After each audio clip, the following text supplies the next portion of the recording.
Greetings and salutations, everyone. My name is Kiorkof, and welcome to my YouTube channel. Today, I want to talk about must-draft running backs for the 2024 fantasy football season, while focusing on offensive line play in regards to run blocking success. Now, yesterday in our strength of schedule video at the running back position, we talked about the efforts of the 11 other defenders on the opposite side of the field whose jobs are to stop our running backs from succeeding every single week. So why not go ahead and talk about the 5 offensive linemen that stand in front of our running backs that lead them to success every single season. So over the course of today's video, we'll talk about 7 running backs who are associated with elite offensive lines going into 2024. And as I've represented on the right side of the screen, we have rankings for the offensive lines going into 2024 based on their updated depth charts and overall grades based on their 2023 efforts. So before we get into all this content and talk about 7 different running backs who are associated with elite level offensive lines, a couple reminders. For those of you who have yet to do so already, be sure to subscribe to the channel. We're making daily fantasy football content for the entirety of the season with the singular goal of trying to help you capture a 2024 fantasy football championship. Of course, besides that, for those of you who want additional content outside the videos and live streams that I have here on the channel, you can check out the Patreon link down in the description. Additionally, for those of you guys who want to get your hands on my 2024 fantasy football draft guide and rankings so that you can have an advantage upon your league mates and get one step closer to capturing that 2024 fantasy football championship, check out Underdog Fantasy, link down in the description. At this current moment in time, if you sign up using code Andrew and make a first-time deposit minimum of $10, not only are you going to be able to take advantage of the first-time deposit offer, you'll get my 2024 fantasy football draft guide, the rankings. Those rankings will be updated every week and sent from my email directly to yours. So regardless of when you're drafting this month, you are prepared. Additionally, the emails won't stop there, as I'll send you emails of rankings every single Sunday morning for the entirety of the season. These rankings consisting of by position, by tier. We're talking about quarterback, running back, wide receiver, tight end, kicker, defense, flex, half PPR, and full PPR. So for those of you interested, take advantage of the opportunity, get your hands on my 2024 fantasy football draft guide, and of course, check out the right side of the screen to determine your eligibility based on your current location. Thank you very much for all the support. So let's get into the content, shall we? As you guys can see on the right side of the screen, we have offensive line rankings as we approach the 2024 fantasy football season, and I have determined this by individual offensive line run blocking grades from the 2023 year. Now, one of the most important things for offensive lines is continuity. So, of course, I've taken into account all of the different changes that have been made for these offensive lines, whether it's free agency, whether it's players being drafted. For example, if a team like the Kansas City Chiefs has a rookie left tackle, I've gone ahead and taken the run blocking grades of other left tackles that have been drafted within the similar rounds as those players in the last 3 seasons, 2021 to 2023, taken those average run blocking grades and attributed it to them. Now, of course, like in anything football related, you're either going to improve or potentially decline within your overall career. So even though the overall rankings in terms of offensive line going into 2024 stack up as such based on run blocking grades, the fact of the matter is injuries are going to take place. Some players are going to improve. Some players are going to decline throughout the overall season. So these overall rankings are going to shift. But what we have seen year over year, especially as of late, is that the top 5 offensive lines continue to stay within the same conversation with the Detroit Lions, Atlanta Falcons, San Francisco 49ers, Indianapolis Colts, and Philadelphia Eagles in regards to the run blocking category. It really does give us even more confidence in selecting the elite running backs at the top of the overall board. We're talking about players like Bijan Robinson, of course, Jahmyr Gibbs, Christian McCaffrey, Jonathan Taylor, Saquon Barkley, who are all associated with top 5 offensive lines going into this upcoming season. Not only that, we have guys like Kyren Williams associated with the 7th overall ranked offensive line, and Devon Achane, who is another one of these no-brainer selections going into this upcoming season, associated with a top 10 overall offensive line based on run blocking grades. But as we know, those players should be selected within the first 3 rounds of an upcoming draft, regardless of scoring format. So I decided to go ahead and focus on other running backs who are associated with top-tier offensive lines going into this upcoming season that can still find success, that may not be S-tier level players, because we all know those are must-draft options. But these other options over the course of today's episode, the 7 running backs that I will mention, are still associated with top-tier offensive lines, but certainly have far less value based on where they're being drafted currently and where they could potentially end up by the end of the 2024 season. I do want to also mention, before we get into our first running back overall conversation, this time last year, I had a very similar video. I mentioned players and suggested players such as DeAndre Swift, who from weeks 2 through 17 of last year was the number 14 overall back. We talked about Bijan Robinson in this circumstance. Last year finished as RB9. We had Alexander Madison in this conversation. He was a complete whiff. I take responsibility for that, of course. J.K. Dobbins was another running back. Unfortunately, Achilles injury that ended his season, but the Baltimore Ravens backfield contributed the 5th most total fantasy points by running backs amongst all teams in 2023, so he could have very well easily been in that conversation. David Montgomery was in last year's video, number 13, and Jahmyr Gibbs was number 10. So again, not bad. And going into 2024, one of those players that I mentioned that we talked about last season is at the top of the conversation and our thumbnail for today's episode. That is David Montgomery of the Detroit Lions. Now, similar to last year, David Montgomery was being undervalued, and even though he is being drafted far higher this season, I still think that there is a conversation to be had in regards to the potential of him being a must-draft option based on the safety that he has in terms of overall touches and the offense that he is associated with, and of course, the elite level offensive line, quite literally number 1 amongst all in terms of run blocking grades. Additionally, amongst all teams in 2023, we're number 4 in terms of DVOA.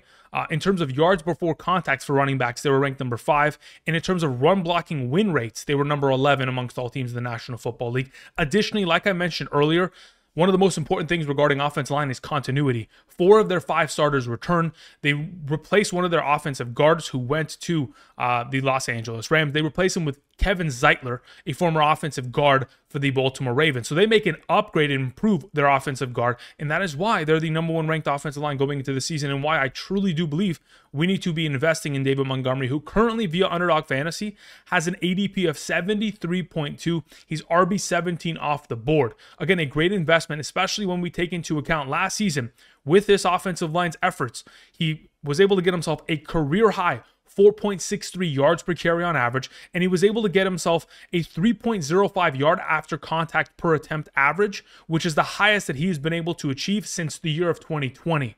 So again, a lot of impressive numbers for David Montgomery behind this incredible offensive line within a great offense as a whole.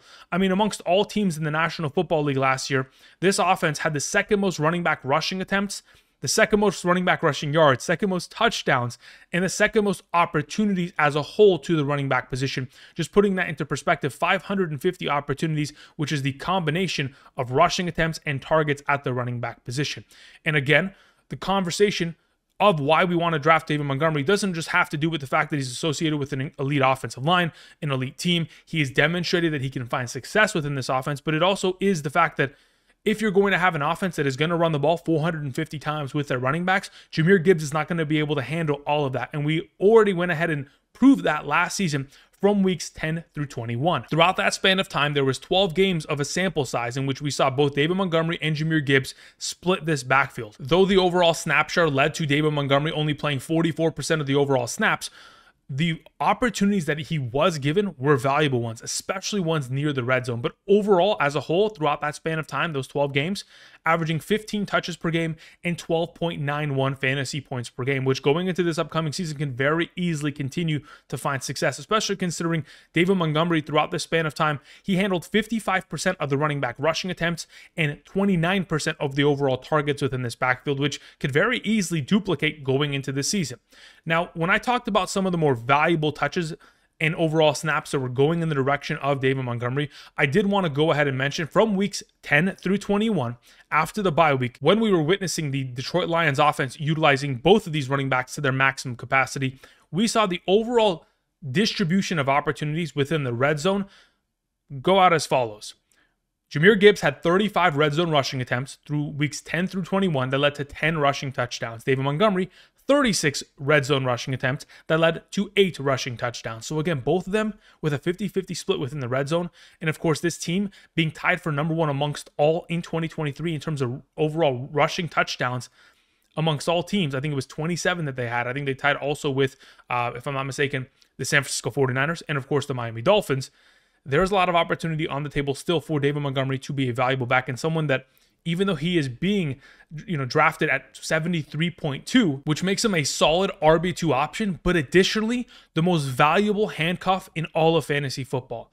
If anything was to happen to Jahmyr Gibbs and Jahmyr Gibbs was to miss time, we have witnessed that David Montgomery without Jahmyr Gibbs in the lineup, is averaging over 20 fantasy points per game.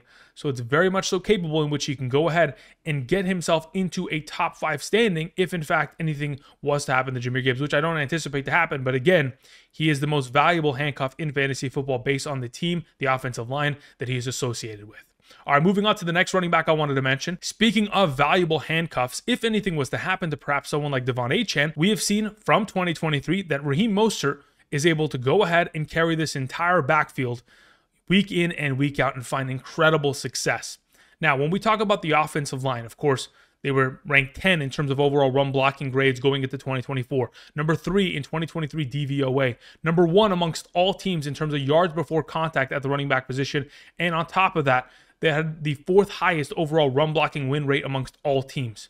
Now, in terms of offensive line continuity going into this upcoming season, 4 of their 5 starters return. Of course, they did make a little bit of a switch at the center position, which in my opinion is a downgrade, but nonetheless, there is a lot of potential for this offensive line because not only is the offensive line going to continue to play well, but the overall scheme at which these running backs are allowed to run through these lanes is really what separates the Miami Dolphins rushing attack from a lot of these other teams. What McDaniel has been able to do with this offense and evolving them from 2022 to 2023 has been apparent because of all the success they have found in terms of, of course, running the ball. Amongst all teams last season, the 7th most rushing attempts by running backs, 396. They led the league in running back rushing yards, running back rushing touchdowns. They were number 5 amongst all teams in terms of running back opportunities, being the total of rushing attempts and, of course, targets. It didn't even stop there. In terms of overall usage of running backs within the receiving game, number 8 in targets, number 9 in receptions, number 15 in receiving yards, and number 1 amongst all teams, tied with the San Francisco 49ers in regards to running back receiving touchdowns. Now, with all those opportunities, of course, in the offensive line play, we witnessed Raheem Mostert be extremely efficient. 4.84 yards per carry, which was number 9 amongst all running backs last season with a base minimum of 50 rushing attempts. On top of it, 3.40 yards after contact per attempt, ranked number 10th amongst all running backs in the National Football League last season. In games in which Raheem Mostert last season was given 12 or more touches, he was averaging 18.89 fantasy points per game. Additionally, in games in which he played just more than 50% of the offensive snaps, averaging 19.01 fantasy points per game. And of course, you're able to accomplish that when you score over 20 touchdowns within a given year. Amongst all running backs in the National Football League last season, Raheem Mostert was number 1 in red zone rushing attempts inside the 5-yard line. He had 19 of those attempts, which of course led to a lot of fantasy success. But this isn't the first time that Raheem Mostert has found success within this offense. You go back to 2022, in games in which he was given 12 or more touches in a game, 12.76 fantasy points per game. Even in 2022, in games in which Tua Tagovailoa was healthy and obviously didn't miss time due to the concussions that he had on multiple occasions, with a healthy Tua Tagovailoa, Raheem Mostert was averaging 16.96 fantasy points per game, all while he was splitting touches with Jeff Wilson Jr. I believe that the ascension of this running game, the overall efforts of this offensive line, the way that Mike McDaniel has schemed this overall offense, going forward is going to continue to find success. And even though we all anticipate to see someone like Devon take even further steps forward and find himself even more potential of opportunity and success in 2024, we have to take into account that Raheem Mostert isn't going anywhere. He was their primary goal line back, and he was highly efficient last year, and I don't see him disappearing unless an injury is going to take place. He is going to continue to contribute, and I think his overall current standing of ADP 92.8, RB 27 off the board is a great overall investment at this current moment in time, because very similar to David Montgomery, if anything was to happen in this backfield, he'll take over, and he has already proven that he has top 5 running back upside based on last season's overall stats. And for those of you who have on mind the idea of, Raheem Mostert is an older back, do I really want to be investing in someone of this capacity? Understand that he's played 31 of the last 34 games for this organization. And in terms of overall touches throughout his entire career, I've done the math. He's only touched the ball 883 times. And I was taking into account rushing attempts, receptions, and on top of it, return attempts, whether it's punt return or kickoff return. Again, not very many touches throughout his entire NFL career. All right, let's move on to the next running back I wanted to mention. We have James Cook of the Buffalo Bills. Another one of these running backs that, again, in my opinion, should be a no-brainer selection, but many of us may hesitate because of the overall contributions and, of course, exposure to opportunity that Josh Allen gets within the red zone. But nonetheless, let's talk about the Buffalo Bills offensive line. Based on their overall run blocking grades, they are ranked 16th amongst all teams going into 2024. But in terms of 2023 DVOA, they were 6th amongst all teams. In terms of yards before contact, ranked 5. And of course, run blocking win rate amongst all teams in 2023 were ranked 4th or tied for 4th. In terms of offensive line continuity, 4 of their 5 starters returned. They just changed their offensive center. Mitch Morse went to the Jacksonville Jaguars, and they went ahead and shifted one of their guards to center and then replaced that guard with one of their backups that is on team. So in terms of offensive line continuity, it is as good as it gets. Now let's shift our overall focus in terms of topic past the offensive line and onto the potential of James Cook, a running back who was number 4 amongst all backs last season in terms of total rushing yards and number 8 amongst all backs last season in terms of total receiving yards.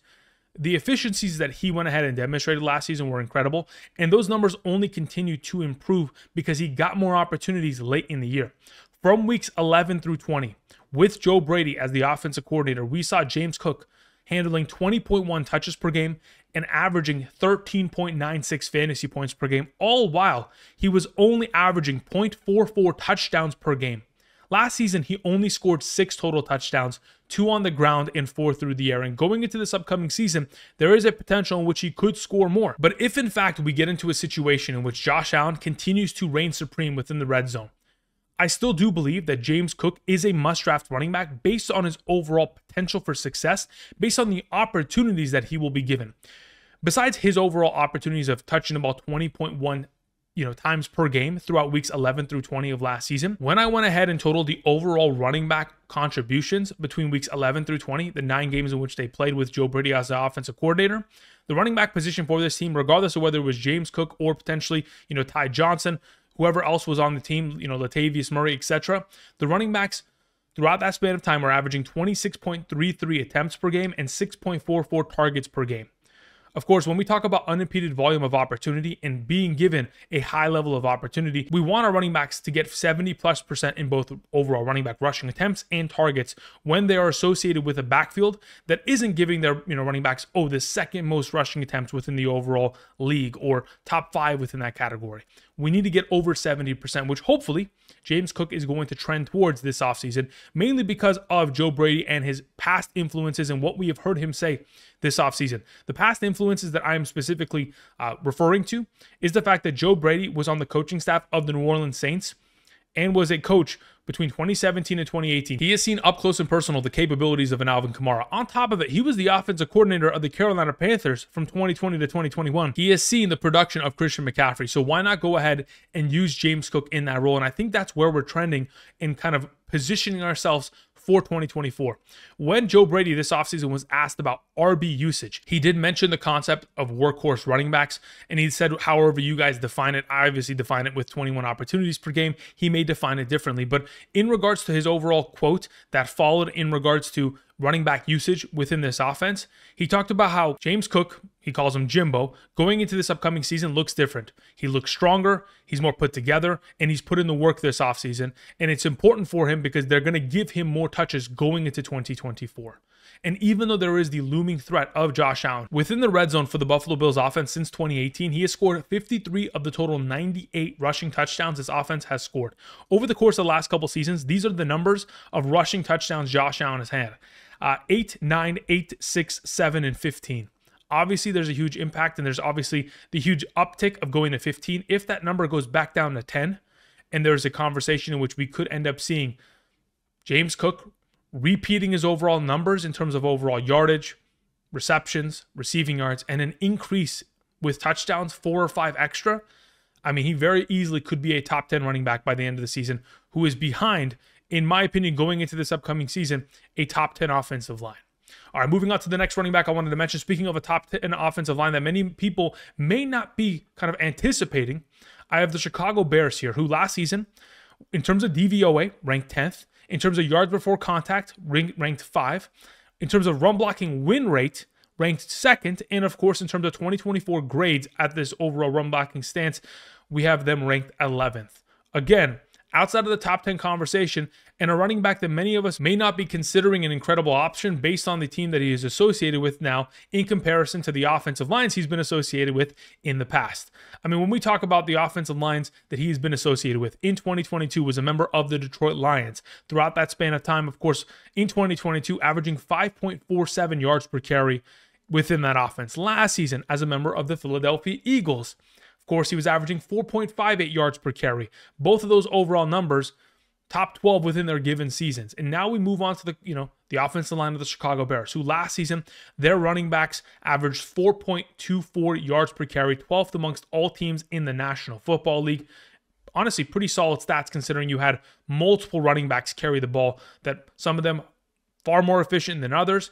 But now that you bring DeAndre Swift behind an offensive line whose continuity consists of 4 of their 5 starters returning, the only thing that they changed was their center. And in my opinion, it's, in terms of run blocking grades, they're very similar in terms of their potential. Assuming, of course, they play similar to what they did last season. They could improve, they could decline. We'll have to wait and see. But nonetheless, when we talk about DeAndre Swift being associated with this offensive line, many may not think that it's immediately going to be success, considering what this offense has in store. The number 1 overall pick, you have DJ Moore, Rome Odunze, Keenan Allen, Cole Kmet, many weapons at their disposal. So why would they, utilize DeAndre Swift at a high capacity? Well, we have seen DeAndre Swift, when given opportunity, find a lot of success. And there's a reason why they went ahead and gave him a 3-year deal and paid him this offseason to bring him in, because they know that they're going to utilize him at a high capacity. Of course, you go back to 2021 when he was the full starting running back of the Detroit Lions. From weeks 1 through 11, prior to his injury, he was averaging 15.8 fantasy points, while also averaging 13.7 rushing attempts and 5.3 receptions per game. Number 7 overall running back throughout that span of time back in 2021. Then you fast forward to 2022, of course, he got injured after the first 2 weeks of being the starter of the Detroit Lions, and then Jamal Williams took over. He returned primarily as a third down back / 2-minute drill / gets himself 6 to 7 rushing attempts per game. Then he switched homes. He was traded to the Philadelphia Eagles the following season. As a member of the Eagles, 15.2 rushing attempts per game, 2.53 receptions per game, and 11.93 fantasy points per game. And even though throughout weeks 2 through 17 finishes the number 14 overall running back, we have to take into account that many of his potential rushing touchdowns were vacated and stolen by Jalen Hurts. Very similar to, we talked about James Cook just moments ago and his potential within the red zone. Last season, unfortunately, DeAndre Swift was at the mercy of Jalen Hurts and the brotherly shove. So going into this upcoming year, associated with an offense that has a solid offensive line, has an offense that should be far better than it was last year, considering all the improvements that they have made. The fact that this offensive line is top 12 in terms of all, overall categories of run blocking. You have continuity here. You're bringing in an offensive coordinator in Shane Waldron, who has been the offensive coordinator of the Seattle Seahawks back in 2021 to 2023. And over the course of the last 3 seasons, the Seattle Seahawks have been one of the worst offensive lines in the league. Yet despite that, Kenneth Walker has ranked as the number 16 and the number 19 overall running back in fantasy football these last 2 seasons. Back in 2022, throughout weeks 5 through 19, after Rashad Penny went down with his injury, Kenneth Walker III was averaging 15.69 fantasy points per game, was number 7 amongst all backs in terms of fantasy points per game on average. Back in 2023, weeks 1 through 10 prior to his injury, 14.11 fantasy points per game, 10th overall. There is potential, based on what we have witnessed from Shane Waldron as a play caller, to get a lot of opportunities in the direction of DeAndre Swift. And even though this offense isn't going to lead the league in terms of overall rushing attempts, based on what they have in terms of their receiving game, I truly do believe DeAndre Swift is being slept on based on his current ADP of 91.7. He's RB26 off the board, right next to Raheem Mostert, another one of these running backs that could end up being a sustainable RB2 for the entirety of the 2024 year, even though they are being slept on and undervalued in these circumstances.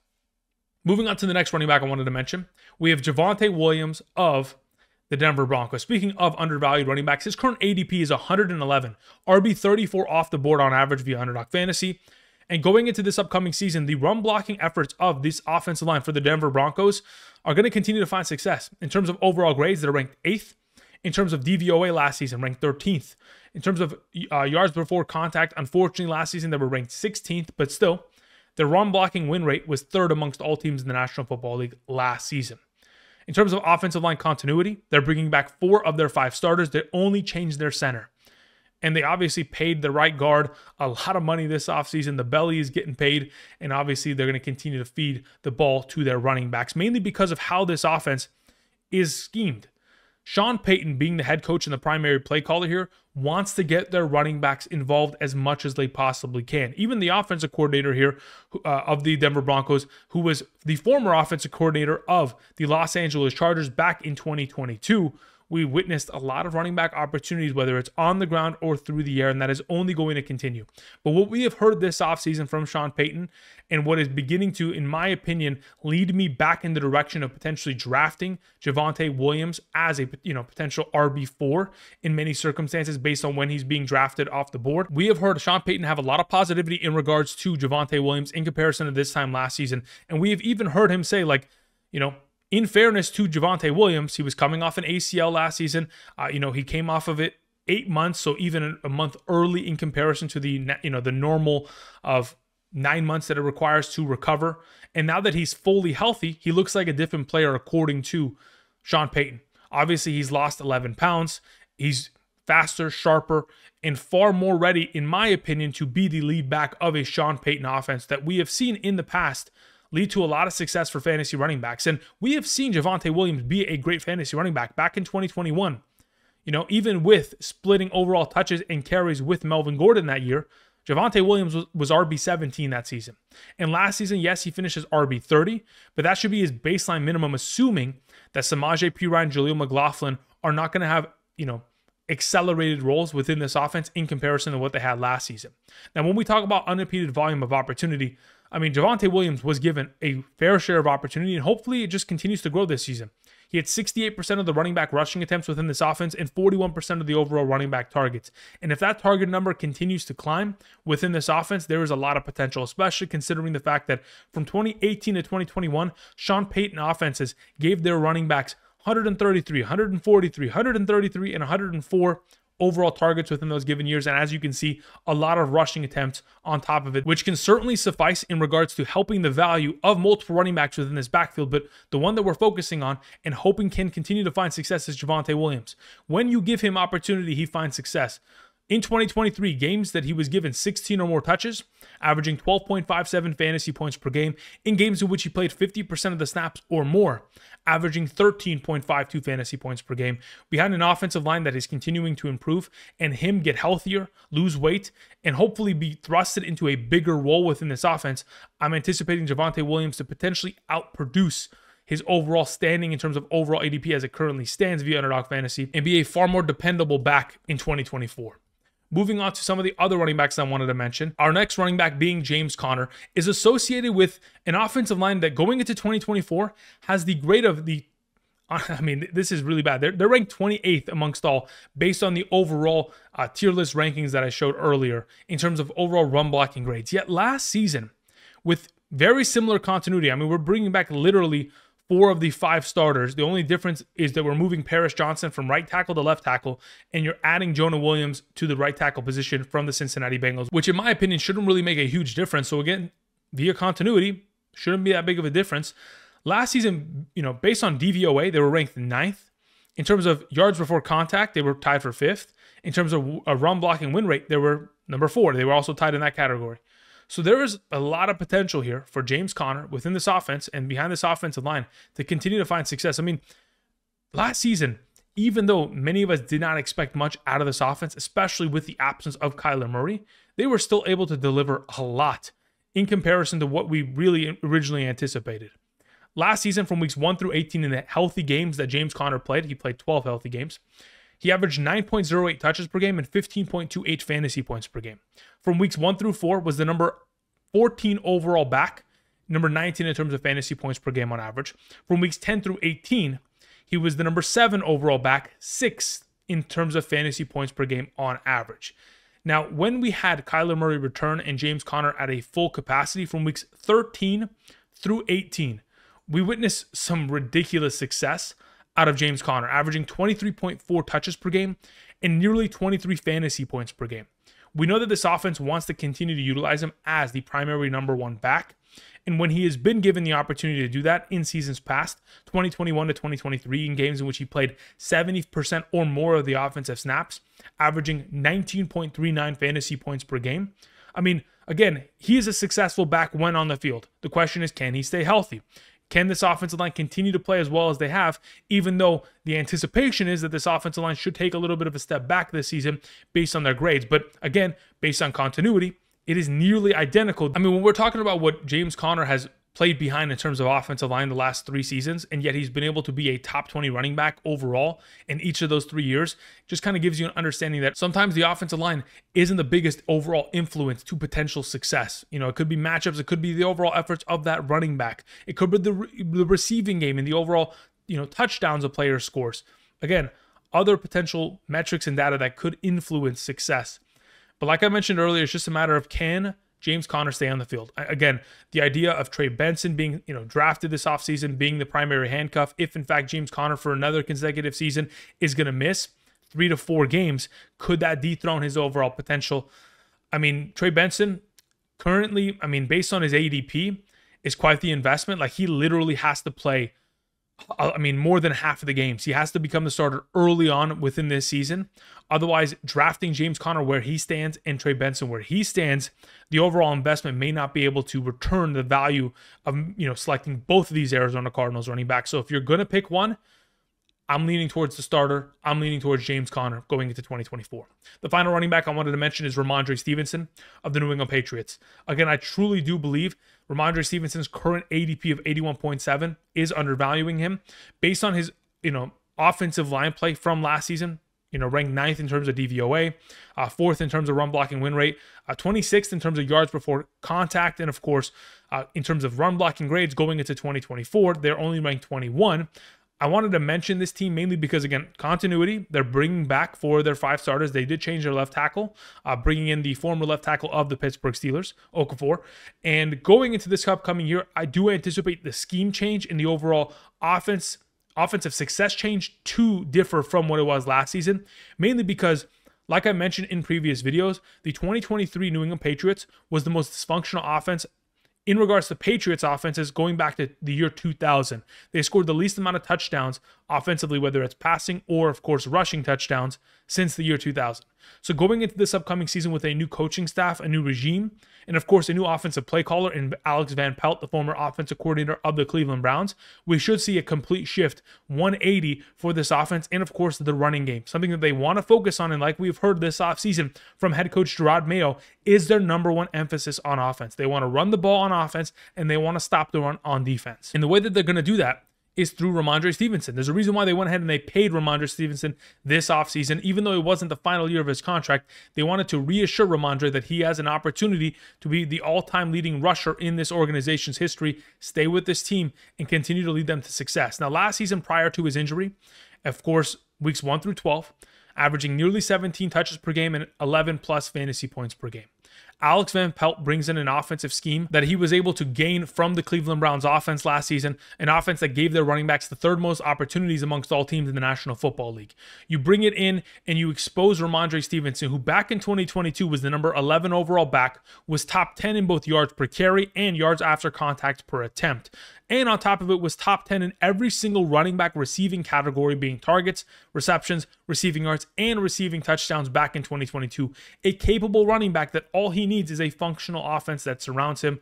I believe that we are going to get that out of Rhamondre Stevenson. This offensive line is going to be healthy. This offense is going to be far more functional than it was last season, and we should see far more success in 2024. All right, that's going to cover it for me in regards to my must-draft running backs based on offensive lines. Again, we revert back to the overall offensive line rankings. Like we mentioned earlier, of course, we want to draft guys like Jahmyr Gibbs, Bijan Robinson, Christian McCaffrey, Jonathan Taylor, Kyren Williams, Saquon Barkley, Devon Achane, who are all associated with these top-tier offenses. Breece Hall, who I forgot to mention last time, obviously in that top 6 conversation, assuming his offensive line stays healthy, of course. But then we bring in the conversation of, like, you know, Javonte Williams, Rhamondre Stevenson, DeAndre Swift, Raheem Mostert, guys that are in this top 12 conversation and could very easily continue to find success going into 2024. Thank you, everybody, for watching. If you guys like this content, be sure to click the like button down below, subscribe, because of course we're making daily fantasy football content for the entirety of the season. If you want more additional content, ask me any question possible. You can check out and of course support via Patreon, or you can go ahead, check out, of course, my 2024 fantasy football draft guide and rankings. Get rankings for the remainder of the season every single Sunday up until week 18, so we can help you capture a fantasy football championship via Underdog Fantasy. Again, use code Andrew and make that first time deposit minimum of $10. Thank you everybody for watching, and until tomorrow, I'll see you guys. Peace.